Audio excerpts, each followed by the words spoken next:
Hello, everyone, and welcome to special edition of Politics Today on Channels Television, focusing on the Edo governorship election, which is just few hours away. It's Friday.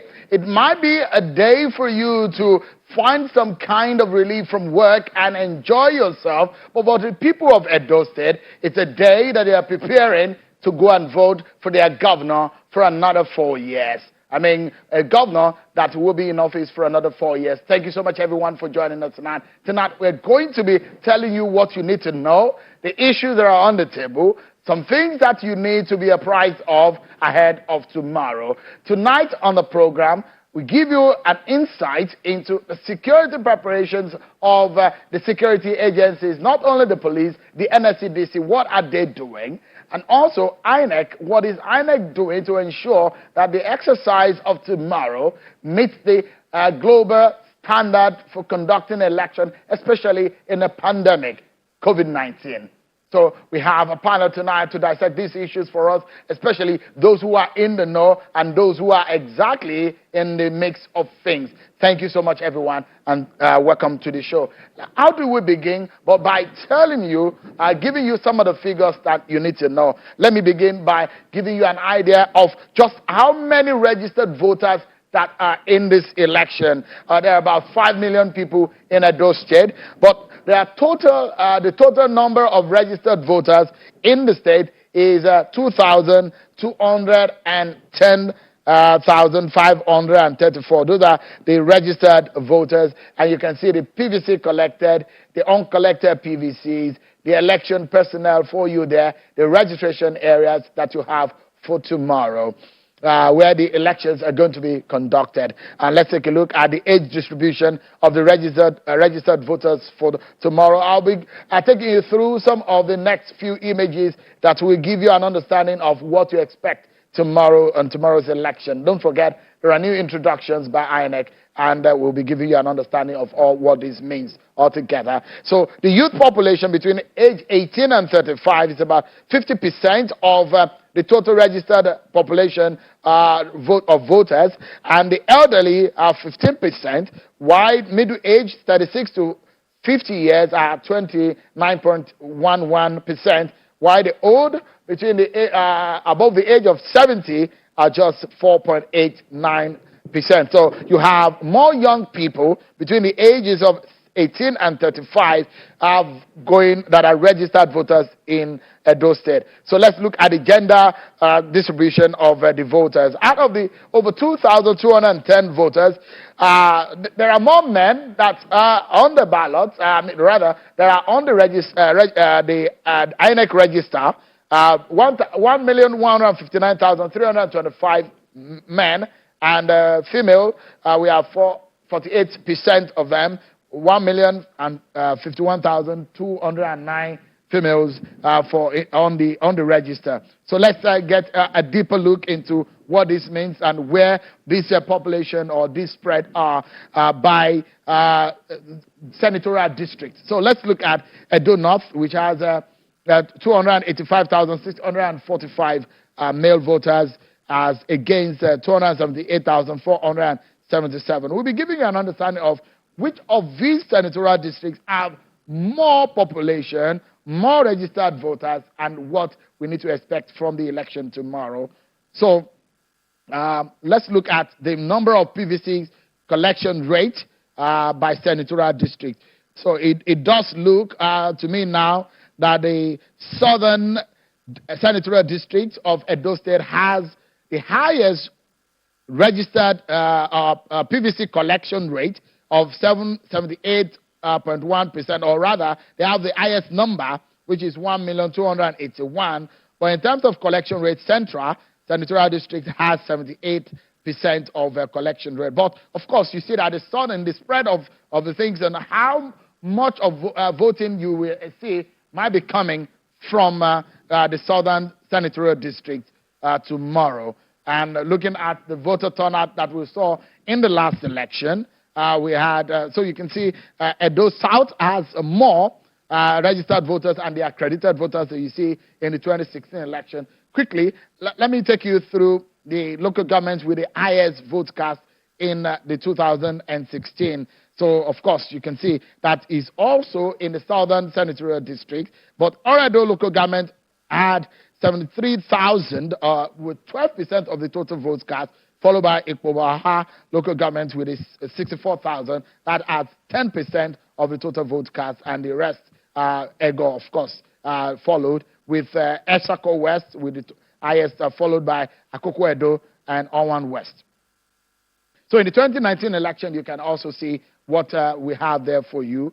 And let's break it down. Our partners and friends at Yaga have done a background on what they have described as the hotspots or the hotbeds and the battleground zones in this election. Those are in the red are indicators showing that there might be cases of vandalism, physical violence, proliferation of arms and weapons, increased activities of cultists, and hate speech.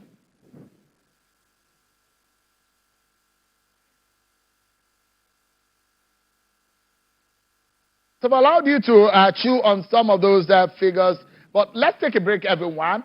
We will listen to some of the observers who have been on the ground in this election and some of their observations so far and the expectations for tomorrow. Take a listen to what the election situation room said ahead of their preview of the election tomorrow. Also, the transition monitoring group, all of them are talking about this. Take a listen to them.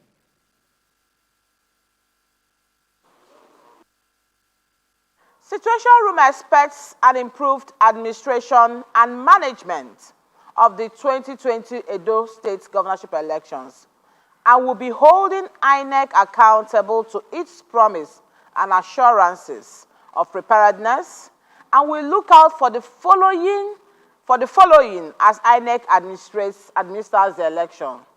So Situation Room will be looking out for early distribution and deployment of personnel, timely opening of poll, adherence to COVID-19 protocols on election day, and the INEC guidelines for conducting elections during the pandemic. Knowledge of the procedures by the personnel, voting procedures, particularly the efficacy of the smart card readers, and of course, transparent collation process. INEC has expressed a commitment to proper management of the collation process for this election. So Situation Room will be keeping a close eye on the collation process. The election observers who are deployed at the collation centers will also assist in keeping a close eye on the process. And so we here in the Situation Room will welcome the continued use of the smart card readers and the introduction of INEC results viewing, the IREV portal, as an additional layer of accountability and transparency in this election. That's what they normally call the Z-pad, use of the Z-pad. We urge INEC to up its game and strictly play by the provisions of the Electoral Act while responding appropriately to issues as may occur as the election progresses. INEC owes a duty to all, irrespective of their political affiliation, to be fair, impartial, and non-partisan in its relations while creating a level playing field for all parties and contestants. TMG is very much aware of the presence of governors from other states in the state to support their candidates on the eve of election. TMG condemns this practice of unnecessary last-minute solidarity, which is capable of heightening tension in the state and can intimidate security agencies. Such solidarity should have been limited to the campaign period. Their presence will worsen cases of vote buying and political tension, judging from the nation's experience in the past election, where invading governors came to states having election with bags of their state funds, their security details, and political thugs conducting themselves irresponsibly due to their immunity. This is unpatriotic and crisis reading. This style should be stopped. TMD calls for the establishment of the electoral offences mobile courts to deal with electoral offenders with dispatch before and on the day of the election as a way out to lessen violence on the day of election. TMG will work to make necessary intervention in this regard. So we call on all voters to come out en masse and vote for the candidates of their choice without fear or inducement. The power to elect belongs to the states and the people of the state. And the people of the state must be ready, to vote and follow their votes.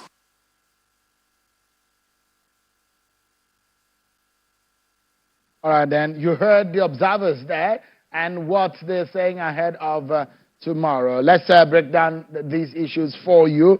Let me bring in our panel from Abuja because tonight is going to be about what tomorrow will be all about in terms of the procedure, the new things that are being introduced by INEC. And so we are allowing INEC to talk to us tonight.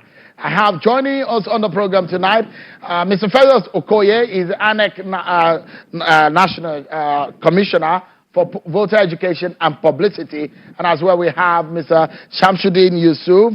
He's an official with CDD. Thank you so much, gentlemen, for coming up.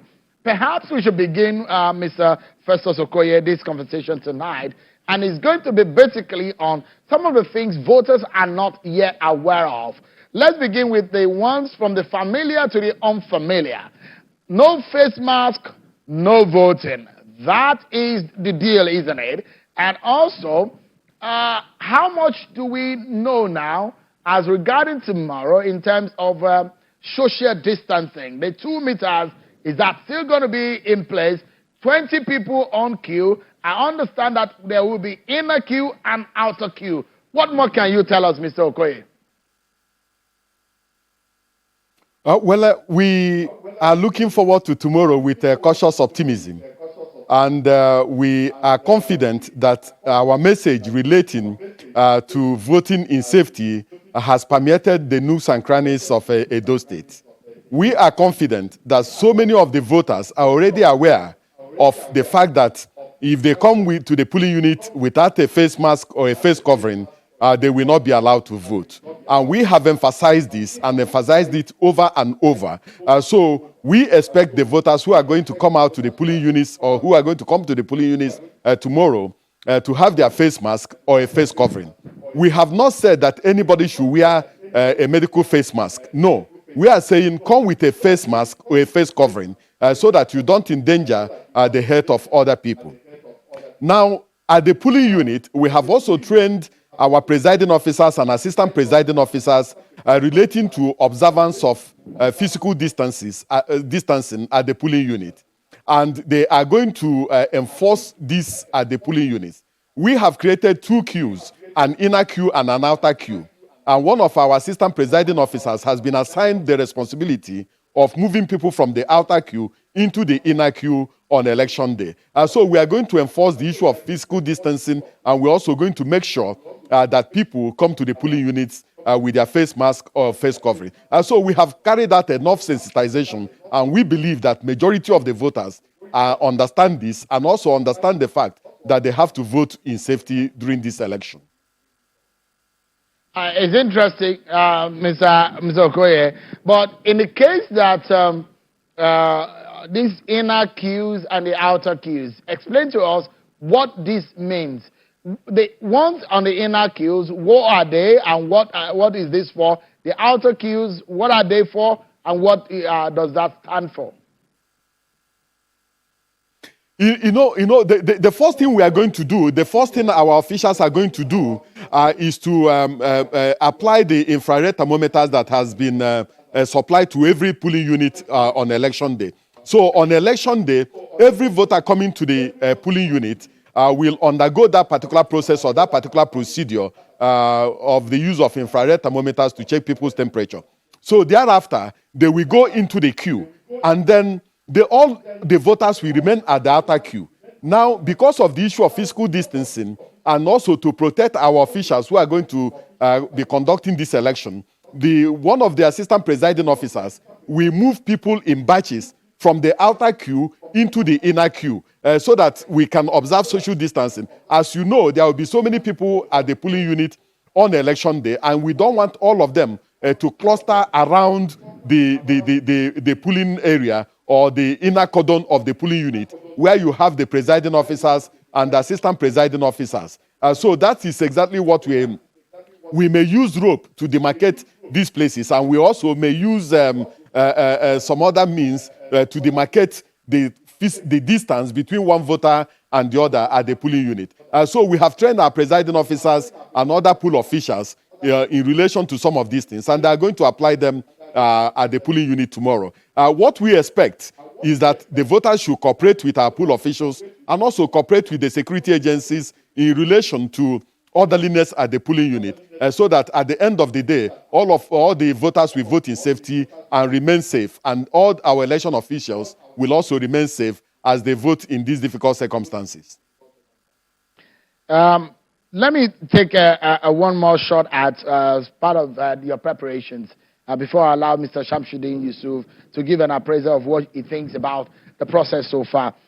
It's in the case of the fact that the pandemic is here, and we're making sure that people do not get sick or people will not contact the COVID-19 in the process of wanting to vote for their governor.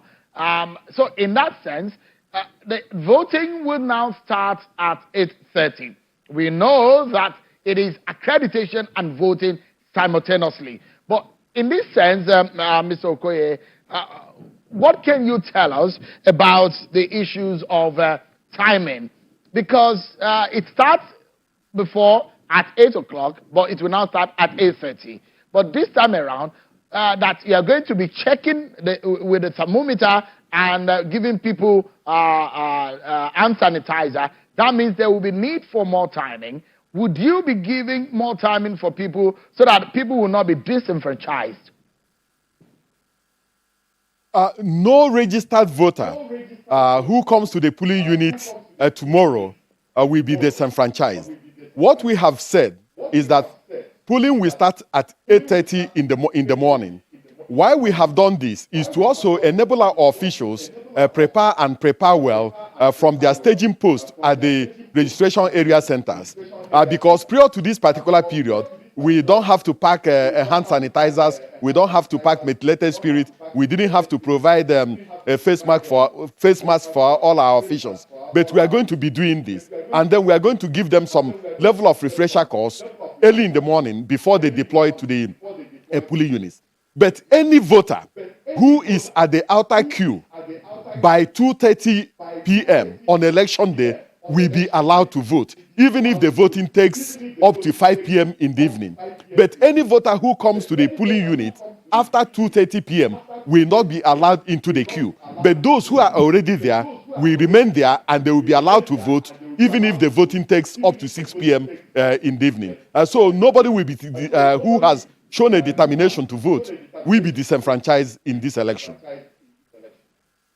Mr. Yusuf, before we go on the break, with the explanation of Mr. Okoye, do you predict or do you suppose that there might be some delay in the start to this election with all of these procedures and protocol? And perhaps should INEC have taken some other, should have thought about some other procedures that could enhance an early start to the exercise?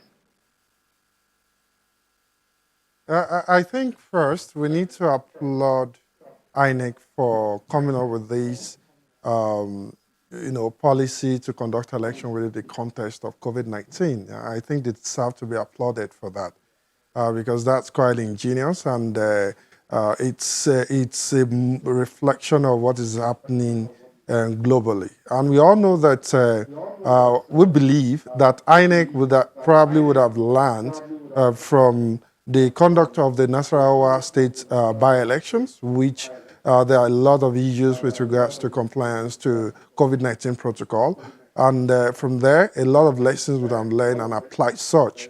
But with regards to starting from 8:30 a.m. and closing, I think definitely anybody who is in the outer queue would definitely be allowed to vote, even if it has to. But one of the key things that we raised in our statement yesterday was the need for INEC to take cognizance of that fact and ensure that such process is being extended. And it's good to know that Mr. Fessos is of the opinion that even if it has to end by 5 p.m. or 6 p.m., INEC will be willing to get that done. But the most important thing that INEC also needs to take cognizance of is that most of the places, after the PU, definitely the process will progress to the Ward Collation Center as well as the local government. And in the past, we've seen a lot of infrastructural issues associated with the collation of votes at that Ward Collation Center. I think INEC needs to think in terms of when collation process at the Ward Collation Center gets into the deep, part of the night, it is important for us to start looking at the provision of lights, the provision of all the infrastructure that will support apologies effective to and cut in. sufficient. Yeah, sorry, apologies to cut in. We're due for a break, first break on the program. But when we come back, everybody, let me tell you, INEC is introducing a notepad called the Z-Pad. What is this about? What would they be using it for? We'll be getting the explanation on this after the break, everyone. Join us again. For staying with us right here on a special edition of Politics Today on Channels Television, your home for the news. And we are monitoring the election for you in Edo State. It is just few hours to that poll that a lot of people have been anticipating, a lot of anxiety in the air. If you are here on the ground in Edo State, you can understand what it means, because a lot of the politicians are now quiet. We've been hearing and listening to them for several weeks, but it's now time for the exercise to begin, and we're counting down already. Thank you so much, everyone, for joining us. I've been talking to those who are in the know from the policymakers in INEC, Mr. Festus Okoye from our Abuja studio, and Mr. Shamsuddin Yusuf, a member of the CDD, from the independent observer point of view, giving us an independent analysis of the issues. And I'm being joined by the very man who has been in charge of security here in Edo State, Mr. Johnson Kokuma, is the Commissioner of Police in Edo State. Thank you indeed for joining us tonight on the program. Thank you very much, Sean. I know it's been a very tough one, intense, isn't it? Traffic is being hell in Benin City, and the rain has also added to the trouble, isn't it? Definitely, yes. We'll come to you in a moment, and you tell us how prepared you are. It does look like you are ready, but maybe one or two things to tidy here and there. I'll be looking at the issues of the preparations of INEC and what they are adding to bringing back onto the table, new things. So, Mr. Yusuf, you were talking to us about the issues of the protocol for COVID-19. And again, I look at how the allowance for those who are going to be experiencing these elections for the first time, what they need to know, but what INEC is also doing. In this sense, the fear that there might be a late commencement of the exercise has been a major issue. Do you foresee that happening tomorrow? Well, it depends on our understanding of what late commencement is. And I think INEC already acknowledged the fact that there will be a need for them to put in place some measures before the commencement of votes. And I think the most important thing is how the POs and the APOs and the supervising SPOs are able to translate whatever knowledge that they have acquired at the polling unit tomorrow. I think that would be quite fundamental. But it's clearly stated that by 8:30, INEC is supposed to start, and by starting means that people already moving from outer queue down to the inner queue to vote.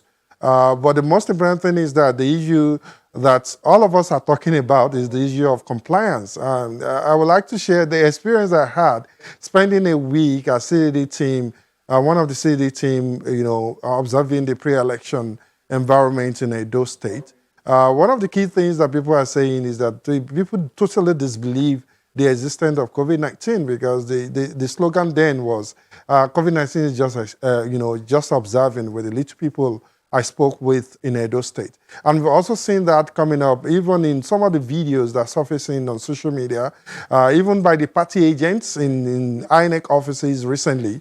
We've seen a lot of them not even putting on a face mask or face cover.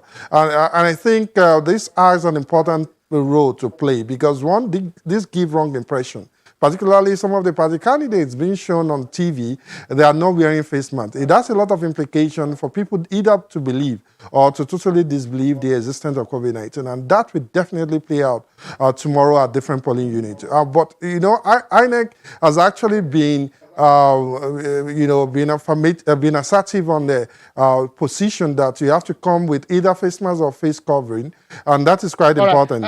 We see tomorrow to see how that played out. And but the most important thing, like the issue I raised earlier, definitely if it extended down to 2:30 p.m. After queue and the voting process extends to like 5 p.m., 6 p.m., we're going to face a lot of challenges with the level of infrastructure that will be at present in most of the World Collision Center. Even in areas that, you know, they are like outside the land, where we've experienced heavy rainfall today. If that same happens around the evening that it started today, definitely there'll be total delay, you know, in transporting most of the ad hoc officials down to the World Let me get back to Centers. Mr. Okoye, Mr. Yusuf. You touched on a very important matter, and let me get to the view of Mr. Okoye on this.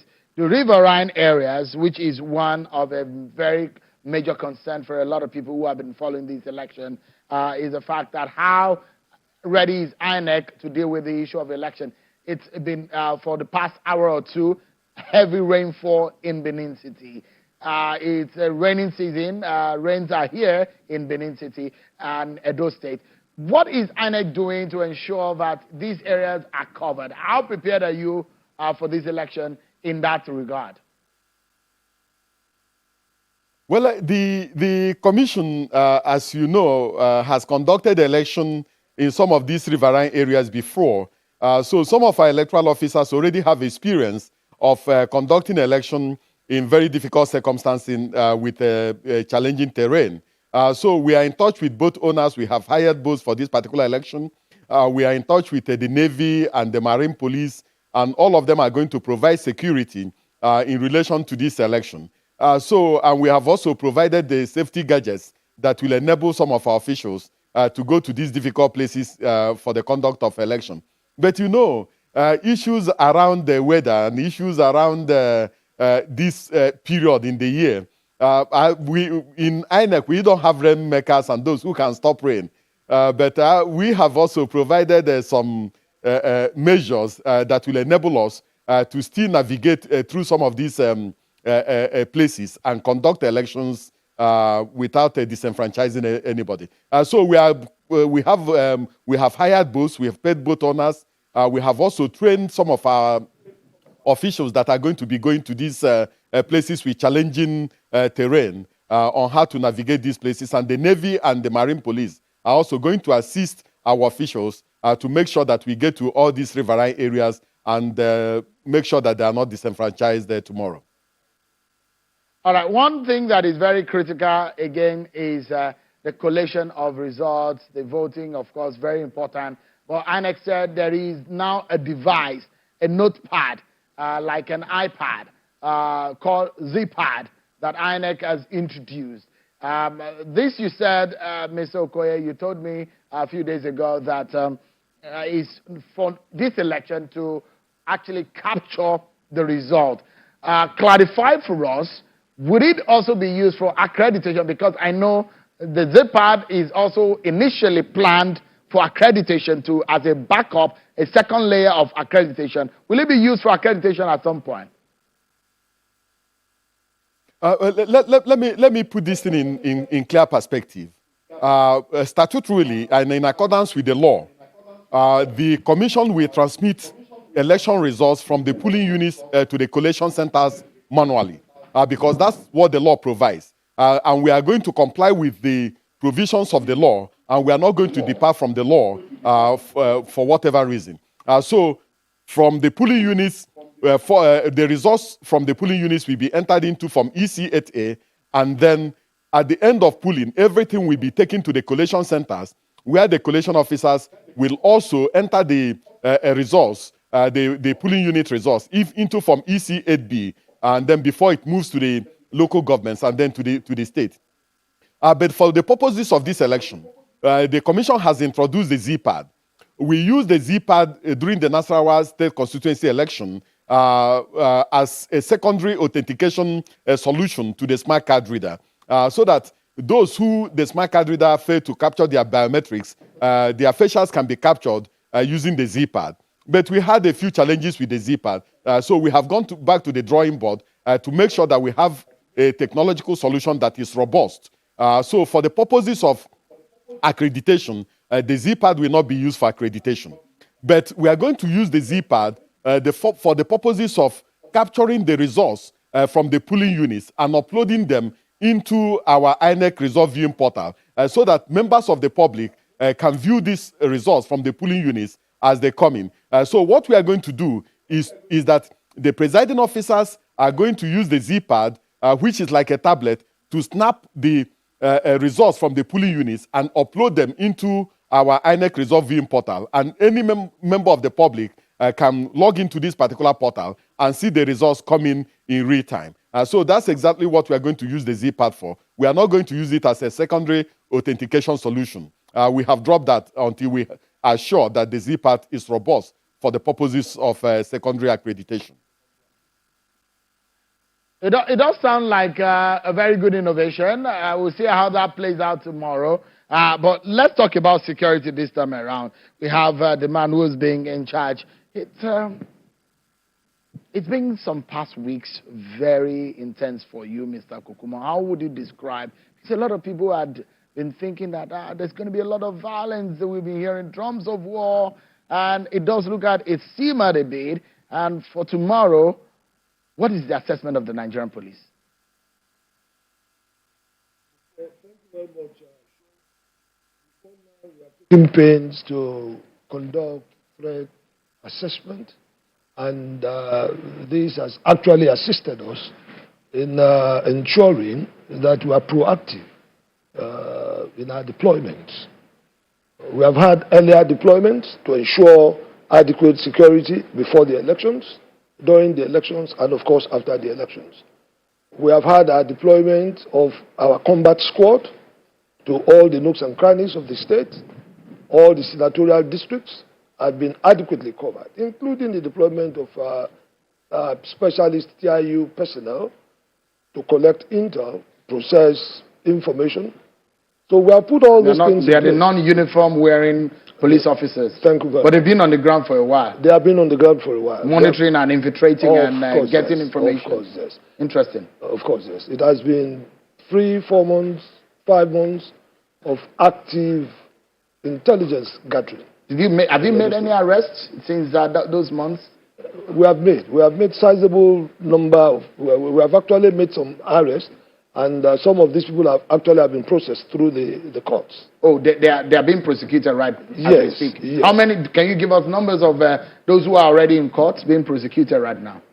We should be having not less than 15 cases in court that are related to politics, politicking, and that is before the elections.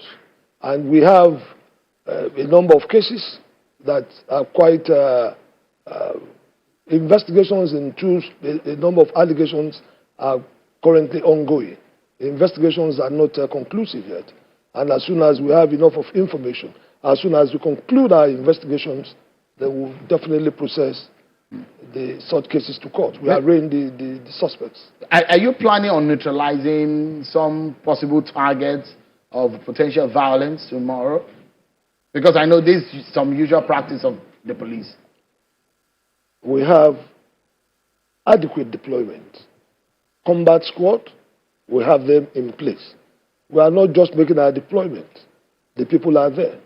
There are specific instructions. But the question I'm asking is, you probably have done your threat analysis. Yeah. You've looked at possible potentials for violence on the day of election. Some of these violence may not come until the day of election. And so I know police oftentimes, they neutralize these, they clamp down on possible violent spots. Do you have any of such that you're working on? We have capacity to get election done, election carried out, free of violence throughout the state. Okay, I have a list of places that are potential spots for violence. They are hotbeds. From past elections, from history, there are possibilities of violence in these areas, and these are not conjectures. These are facts and figures.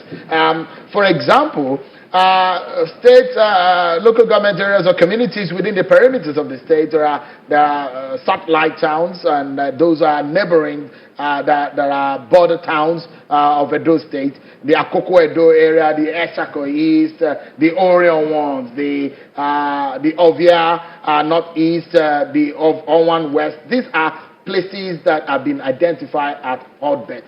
Have they been identified by the police as so? Yes, of course. Sure. We have identified these places. We have marked out our borders with contiguous states. We have enough of intel of the possibility of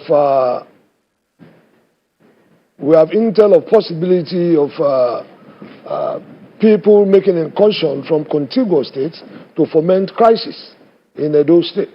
And for that reason, we have actually synergized with sister agencies. If you are coming into Edo State today, from whatever point of entry, you will see that the military are in place. So we have several layers of security at the entry points and the points of exit. We have the military at the first point of entry. The second layer of security, we have the police mobile force. The third layer of security, we have the Civil Defense Corps, the armed squad of the Civil Defense Corps. There is no way one can possibly beat these three layers of security at the points of entry into Edo State. Whether you are coming into Edo State through the north, Kogi border of Edo State, whether you are coming into Edo State through Ondo State border, or you are coming into Edo State through the Delta border. And we have equally extended this to the waterways. Edo, it may interest you that Edo State has boundary on the waterways with Anambra State. So we have taken precautions to ensure that postings have been made. Mr. Kokumo, things are watertight from your point of view. Times what? I said things are watertight in terms of your preparations. Yes. And we can bet it that you are ready and you are up to the task. But a lot of issues will come up, and we'll take a break now. But there are a few issues I'd like you to touch on, bordering on the issues of security and the fears of a lot of people ahead of tomorrow.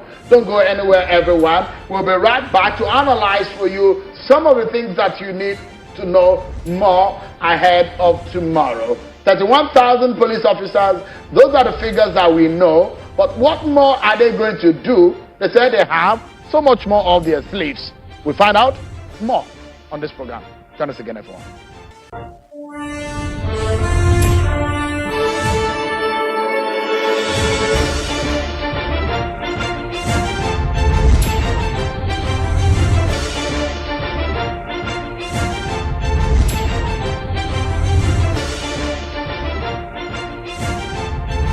So much, everyone, for staying with us right here on the special edition of Politics Today on Channels Television, as we're taking a good close look at the governorship election of tomorrow. It's just a few hours away, and we're feeding in on some of the things that you need to know ahead of that exercise. If you're from Edo State, you're interested in this election, but you're not around, don't you worry. We have you covered. Or you have, whatever you may be in the world, or you are even in Edo State, some information that you need to know. I've been speaking with the Commissioner of Police of Edo State, Mr. Johnson Kokumo. Thank you so much, Mr. Kokumo, for your time today. And one of the issues that I really want you to talk about is the issue of the violence from what we have had in the past weeks up until now, which had given a lot of people fears. The above Bini had wearing in on this one, and it seems that things have simmered. But so far, any casualty recorded so far? Let me put it straight here, that since we have commenced electioneering campaigns, we have not recorded any single death. No single death recorded in Edo State electioneering campaigns and the politicking here and there. Yes, we have experienced pockets of violence here and there, And the security agencies have been able to protect the lives of the citizens, and of course, they have been able to resolve a lot of issues coming up from electioneering campaigns and rallies. And as I said before now, a number of arrests have been made, and such suspects arrested have been arraigned in court. Have you mopped up arms and small arms and ammunition around the state? And how many of these, if you have? Long before now, the Inspector General of Police, IGP Mohammed Abubakar Adamu, had issued instructions on mopping up of arms and ammunition in circulation. This order, of course, was not restricted to Edo State. And at the eve of electioneering in Edo State, the IGP hopped on it, and we're all out to ensure that we mopped up. We actually appeal to the good citizens of Edo State to voluntarily, on their own, willingly submit such prohibited arms in circulation. And the second layer was for us to go all out to ensure that we discover areas where such arms were kept, and were able to recover them. And those How many were you able to recover? Quite sizable. I do not have the statistics. I cannot say that. The ones you forcefully recover, or the ones they voluntarily handed over to the police? Which? Some were voluntarily handed over to the police, and some were discovered and recovered by the police, mopped up by the police, and those who are found in unlawful possession of such prohibited firearms have been charged to court. So give us an understanding, because one of the fears before this election is the fact that on the day of election, there are a lot of privileged citizens around town who have police escorts and orderlies and all what have you. Have those submitted them before now, or what is going to happen? Because the fear is that some of these people use those protections to aid and abet or to rig elections on election day. We have issued out instructions, directives, withdrawing security details attached to politicians, security details attached to VIPs, regardless of status. Several of these security details in form of orderlies have been asked to come back to base. Have they? Yes, of course. When did they report? Several of them report. They have started reporting since 2 days now. And majority of them reported today, because we will even require their services for deployment to polling booths. Will the police be fair in this election?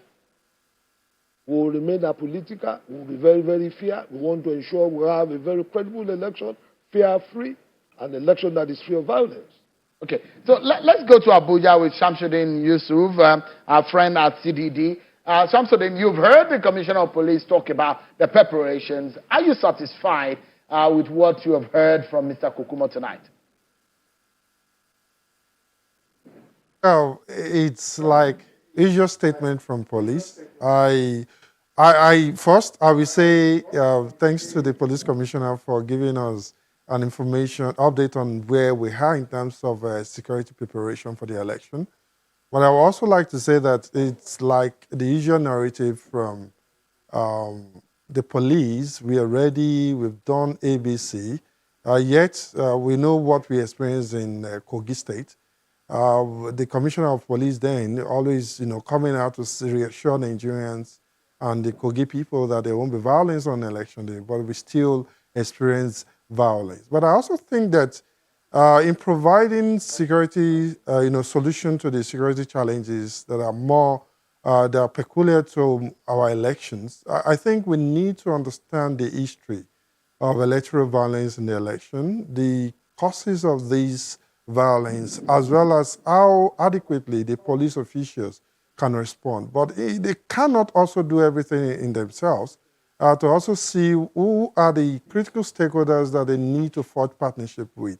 I think one of the most popular narrative about providing security in different communities is community policing. And I think it's an important thing that we need to apply in addressing some of the key things, challenges that are associated with elections and electoral violence in the country.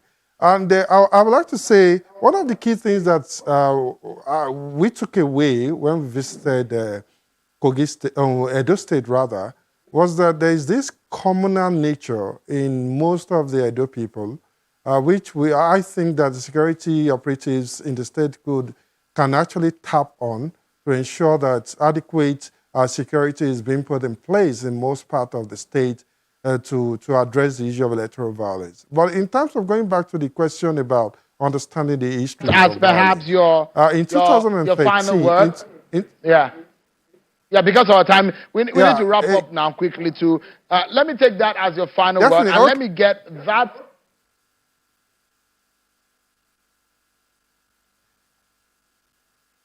Okay, let me take that as your final word tonight, and let me get Mr. Festus Okoye to give us his final thoughts on the program.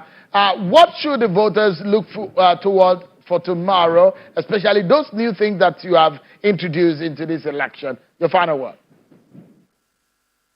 Well, we assure and reassure the people of Edo State that in terms of our processes and procedures, we are going to remain faithful to our processes and procedures. And we look towards tomorrow with cautious optimism. And we are hopeful that we have put in sufficient measures to make sure that we conduct a good election. And we have also put in sufficient measures to make sure that the people will vote in safety.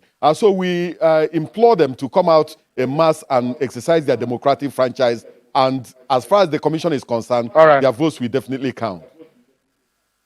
Thank you so much, Mr. Okoye, for those words there. Mr. Kukumo, your final thought and your final word to the people of Edo State on a very interesting day at the eve of the election. I want to assure the good people of Edo State that adequate arrangement has been put in place to ensure free, fair, credible, and of course safe election. They should come out en masse to vote. We have been able to secure to make adequate arrangement on the lands. We have been able to make adequate arrangement on the waters for the electoral communities. And of course, adequate arrangement have equally been made in synergy with the Nigerian Air Force and the synergy between Nigerian Air Force and of course the Nigerian Police Air Wing to ensure that there is adequate air surveillance. Mr. Johnson Kokumo, thank you so much indeed for your time tonight. Mr. Festus Okoye, thank you so much for spending time with us, as well as Mr. Shamsinde Yusuf, our friend at CDD. Of course, the number you will see on your screen is the number that you need to call should you have any concern tomorrow. Those are the numbers for the police and the control room that you need to call should there be any issue. And keep your television set on Channel Television throughout tomorrow to give you up-to-date information. And we're back at 7 p.m. tomorrow for the post-election analysis. Thank you so much, everyone, for watching. On behalf of the crew right here, Channel Television, Benin City Studio, it's bye, everyone.